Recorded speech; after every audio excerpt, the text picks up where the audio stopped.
Thank you, Michael. Look forward to this camp to compete against two high-level international opponents, Germany being a really talented group and Ghana being an also young and talented group. So excited about these opportunities, and really represents an opportunity for our group to continue to progress both on and off the field. We're excited about the player pool that we have in. We think it's a strong roster, and looking forward to continuing where we left off from last camp. Thank you. Thanks, Greg. We'll start with questions and begin with Henry Bushnell from Yahoo. Thanks, Michael. And hey, Greg, appreciate your time. I guess to start, what can you tell us about your conversations with Gio over the past few weeks or maybe over a month? And just where things stand with your relationship with him right now? It was, first of all, the conversation was positive conversation, appreciative of him taking time and being able to connect. And really for us, it's about,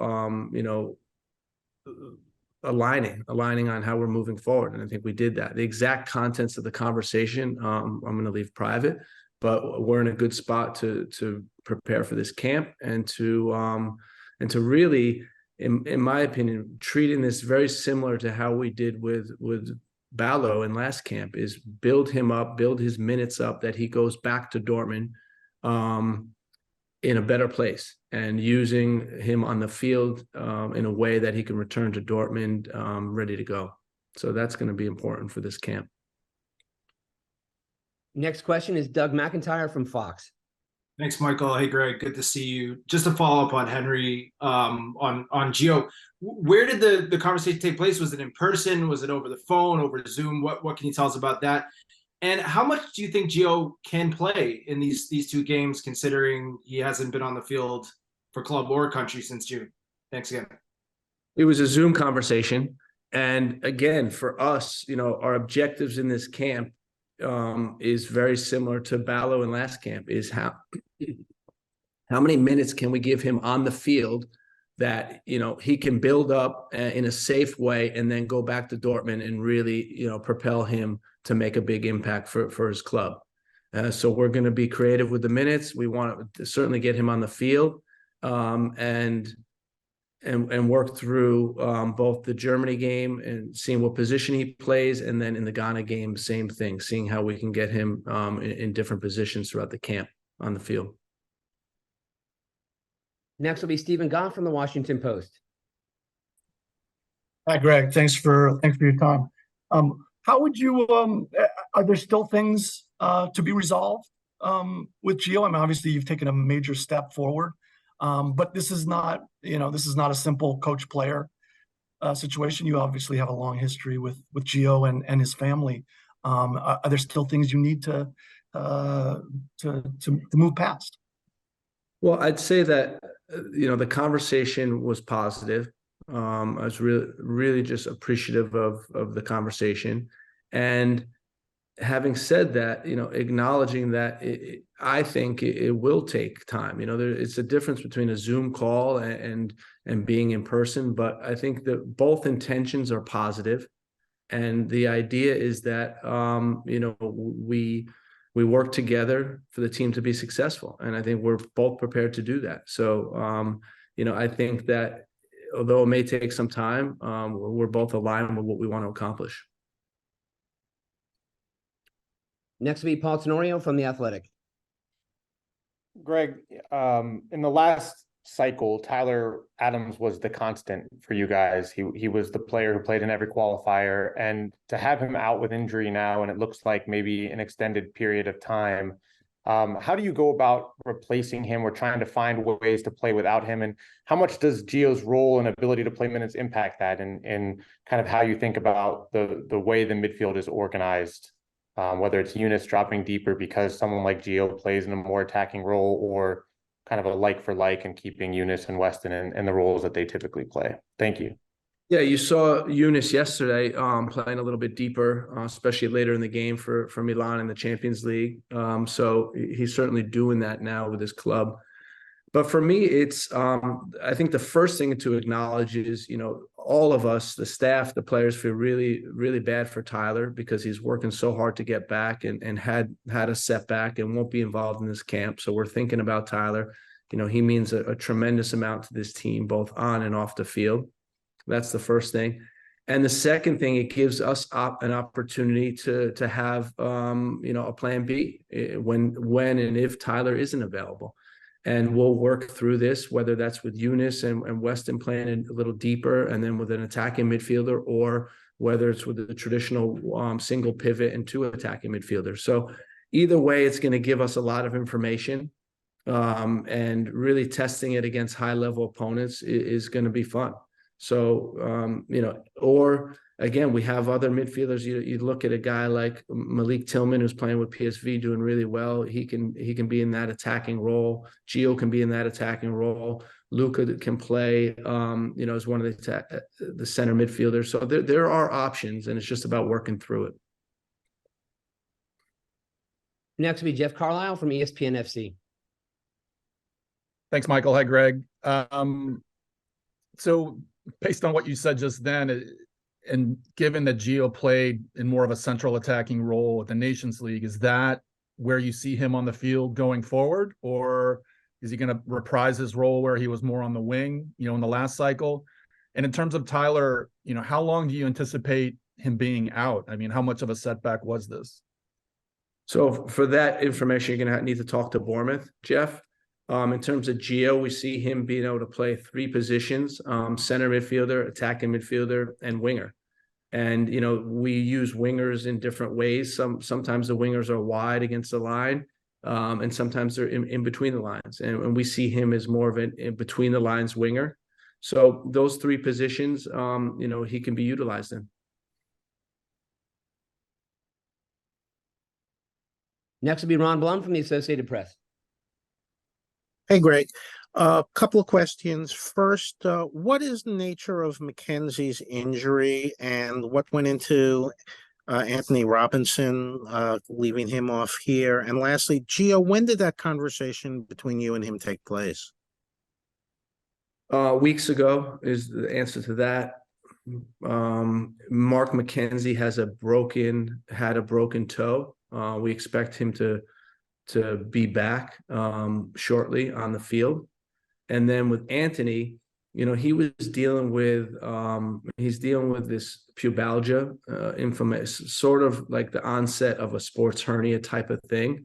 And he got injections before last camp, before last national team break. And he's still struggling that a little bit, and we want to get ahead of it. When I'm looking towards Nations League, when we're looking towards the winter period in England, they don't have a break. I think this was an opportunity where he needs to cool this down because he does have inflammation in that area, and he's in some pain. So we want to resolve that as quickly as possible because he's a big part of what we're doing. We'll go to Jonathan Tannenwald from the Philadelphia Inquirer.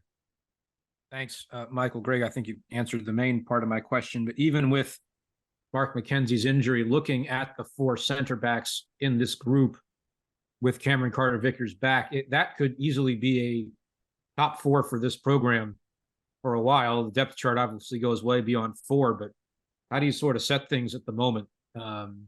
Yeah, that's a good question, Jonathan. And as our player pool grows, our talent pool grows, there's always going to be players that are not selected that are good enough. And that's part of it. That's where decisions get very difficult. And I'll reference the center back position as one of them. I mean, think about, Walker's not on the roster here, this roster. He's dealing with a little bit of Achilles pain. Mark McKenzie's not on the roster. Austin Trusty's playing in the Premier League. He's not on the roster. John Brooks is playing in the Bundesliga. He's not on the roster. So you have 4 guys that could easily make the case to be on the roster that aren't on it. And that's just the depth of our player pool right now. When you look at the forward position, you have Haji Wright, who's scoring in the championship, who's not on the roster. You have Jordan Pifak, who's playing well for Gladbach. He's not on the roster. You have Jesus Ferreira, Brandon Vasquez, so you got a significant amount of guys that could easily make the case to be on the roster. And that is just the pool of talent that we have. It's expanding in U.S. soccer. So, it's a good problem to have. Next will be Brian Sciaretta from American Soccer Now. Greg, I wonder if you could talk a little bit about Leonard Maloney making the team. What you've seen from him, he seems to be playing a very defensive midfield position, and he only converted to the position last year. What have you seen from him and the discussions? And then also the second question is talk a little bit about the balancing between this team and the Olympic team, the roster for that, in terms of maybe shifting some players who could be on this team there for more expansive roles where they could play. How many players were you thinking about that could possibly overlap with your team? Yeah, Thanks. that's a great question. So we looked at some players that we thought, could potentially play for us, but wouldn't get the bulk of minutes that would be important for them to continue their development. And those that pool of players we elected for the U23 program, where they can play two international games, and really continue their development. In reality, the youth of our player pool really makes it one big pool when you take the Olympic team and the senior national team. And our goal is to continue to develop the entire player pool with international experience, sometimes international competition, whether it's the Copa America or the Olympics. And by next fall, have this entire group of players making a step forward. And, it's exciting, the U23 program. There's a lot of good players. And really excited to see what that team can do. The first question that you asked was what? It just slipped my mind when I went on this rant. That was about Leonard. Oh yeah. So with Lenny, first of all, the most distance covered in the Bundesliga as a central midfielder, defensive midfielder. But to me, what really attracted the staff to him is how he plays the game, with really a lot of emotion, with a lot of passion. You see him, clapping for his teammates. You see him going into tackles. A really committed player, really team-oriented player, and we're excited to have him into camp and see what he can do. Next will be Ryan Talmadge from Goal.com. Yep. Thank you, Michael, and hi, Greg. I wanted to ask about Flo Balogun. Obviously, a lot has happened since the last time he was in camp. He comes in, he scores, he misses those two penalties, he then comes back and scores. As a coach who's kind of watched what he's gone through these last few weeks, what's your reaction, not just to him missing the penalties, but also the way he kind of handled it and got himself back into the goals right after? Yeah, I think, when a guy misses two penalties, you somehow think it doesn't affect him or it's not going to be that big of a deal, but he took it seriously, and he was really excited to get on the board and score in the next game and help the team win. It's never nice to miss two penalties, but you have to look at, the courage to step up and take them. And I know that, he works hard in that area, and sometimes things just don't go your way. But what I really like about him is just his determination. Again, his movement behind the line is exceptional. It's something we're going to continue to work on in this camp, about guys identifying his runs and getting him the ball when he's making his moves behind the back line. And, it's really nice to see, how we limited his minutes in the September camp and really propelled him on to success now with Monaco, as he's getting fit and looks sharper and sharper each game. Next will be Kyle Bond from the Sporting News. Appreciate your time, Coach. I wanted to ask you about, you've got so many guys now who are teammates at the club level in Europe. The guys at PSV, you've got, teammates at Juventus, goalkeepers at Nottingham Forest, Fulham. Does that help, do you think, your team chemistry when you've got a bunch of guys that are playing together at the club level too, and pretty much together all the time? I think it does. You can see that these guys start to form relationships. They start to form bonds that become even closer when they're together every day. So I definitely think it has some impact on the field. You can see Malik, Serge, and Ricardo have good chemistry. Timmy and Weston in training are phenomenal together. You can see how they work together every day in training. So for us, it's a luxury piece. With Ethan and Matt, you can see how supportive they are towards each other, which is great to see. And then finally with Eunice and Christian, the battles that they go through every week in the Serie A, and Eunice fighting to get on the field and get a starting position, and Christian being a high performer for Milan. So that really, I think, helps the whole group when you have these connections being built. But what I'd say is, aside from that, I think the group is extremely tight as it is, and the group has worked really hard to build the relationships with everyone, that they've become a really strong team together. Next will be Simon Evans. Hi, Greg. Thanks for your time. Just on Germany, obviously, a new coach coming in there, someone I'm sure you followed his progress over the years, and there's been a lot gone on with Germany with the results they've had. So they're going to be coming into this friendly with, a pretty unique situation there. What do you expect from them, and what challenges does that present? Well, I mean, first of all, you look at their player pool and talk about having, luxury problems with picking the roster. Their talent is incredible. The amount of high quality players they have playing in the Champions League for top 5 leagues. It's a very, very strong player pool. Julian Nagelsmann is a very good coach. I think he's an innovative coach. Has a lot of tactical flexibility, whether that's through pressing or how they build up. Has some interesting movements with his teams. So we're really looking forward to this challenge. I know for Julian, it's going to be interesting to see how he can translate these ideas across to his team in 3 days. But that's part of the challenge of international soccer, and he's a bright guy, bright coach, and I'm sure he's gonna pick up on it really fast. We'll go to Sanjay Sujan-Thakumar. Thanks, Michael. Thanks, Greg, for doing this. 2-part question. First part, have you had any recent contact with Luca Koleosho, and can you comment on his status in terms of potentially recruiting him for the program? And then second part, bounce off Brian's question about the U23 roster. Could you talk about what the conversations have been like with clubs? I know you mentioned last month that it's going to be tough to get some guys released next summer.